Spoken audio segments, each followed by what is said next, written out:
Hello everyone. In this video, I will show you how to install WordPress using WP Toolkit in cPanel. Step 1. Log into your cPanel account and click on WordPress Management in the left side panel. Step 2. Click the Install WordPress button.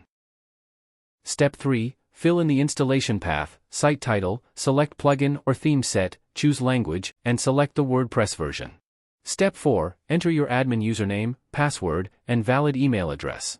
These credentials will be used to access your WordPress admin panel, so make sure to remember them or store them securely for future access.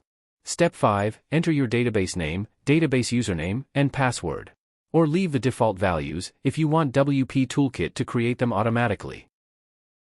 Step 6. Configure the automatic update settings to enable or disable updates for WordPress core, themes, and plugins as per your preference, or simply leave it as default. Review all details, and click Install to continue. Wait a few seconds for the process to complete. Installation complete. Click Open to view your website.